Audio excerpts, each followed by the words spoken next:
Are you staring at your property and wondering, should I sell this place or rent it out? Well, you're in the right place because today we're diving deep into the pros and cons of both options. Grab a coffee, take a seat, let's figure this out together.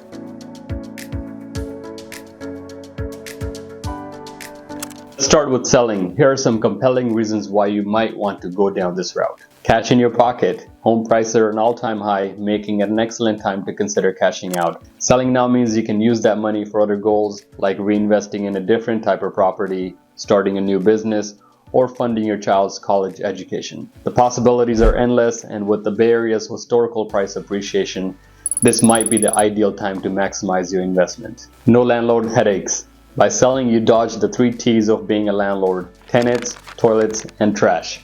Managing a property can be stressful, especially with ever-changing landlord-tenant laws in California. And trust me, nobody enjoys an unexpected midnight call about a clogged toilet. Tax benefits for 55 and over. If you're 55 or older, you might qualify to transfer your property tax base to a new home thanks to Proposition 19. That could mean big savings if you're downsizing or relocating. And lastly, no maintenance worries. Let's face it, houses require constant upkeep. Selling means you're off the hook for monthly maintenance costs and those surprise repairs that seem to pop up at the worst times. Now, you have to be mindful of capital gains taxes if you're planning to sell. If you've built up substantial equity, selling might come with a hefty capital gains tax bill. The IRS allows a tax exclusion of up to $250,000 for individuals or $500,000 for a married couple filing jointly on the sale of a primary residence. But anything beyond that could be taxable. This might deter some homeowners from selling, especially if the gains are substantial. Be sure to consult a tax professional to understand what this could mean for your bottom line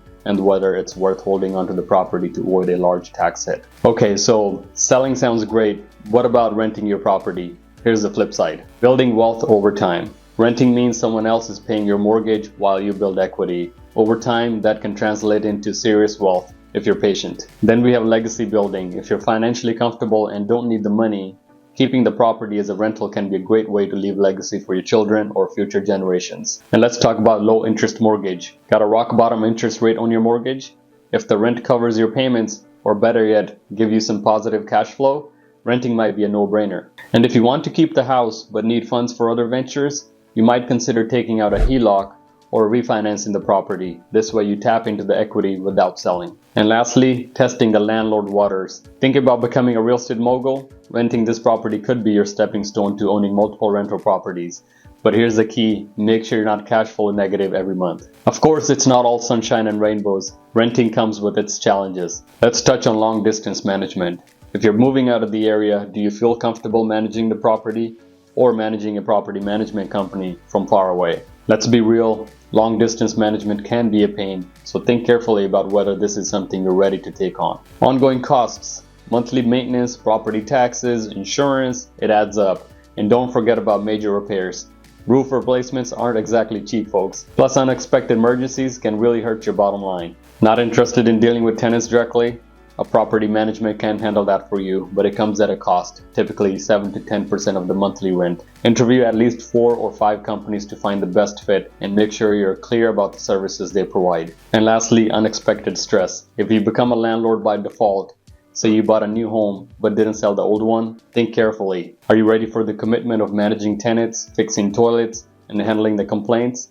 If not, renting might not be for you. I can understand people want to invest in California, especially in the Bay Area, because of its strong appreciation. If you already own a home here, I'd say hang on to it if you can. But be aware that homes in the Bay Area tend to cash flow poorly, which is why many folks choose to invest out of state for better cash flow. At the end of the day, your decision comes down to 2 key factors: your end goal and your risk tolerance. Do you envision building equity over time while someone else pays your mortgage? Or is your priority to take the cash now and invest in something more passive and hands-off? Think about what aligns with your long-term objectives and how much uncertainty you're willing to manage along the way. Renting isn't for everyone, and that's okay. It's all about what works for you best. Oh, and by the way, I'm a realtor right here in Gilroy, so if you're wrestling with this decision and need advice tailored to your specific situation, just reach out. I'm here to help. So, what do you think? Sell or rent? Let me know in the comments, and if you're still unsure, reach out to a trusted realtor like me to explore your options. Don't forget to hit the like button, subscribe, and share this video with anyone who's juggling with this decision. Thanks for watching, and I'll catch you in the next video.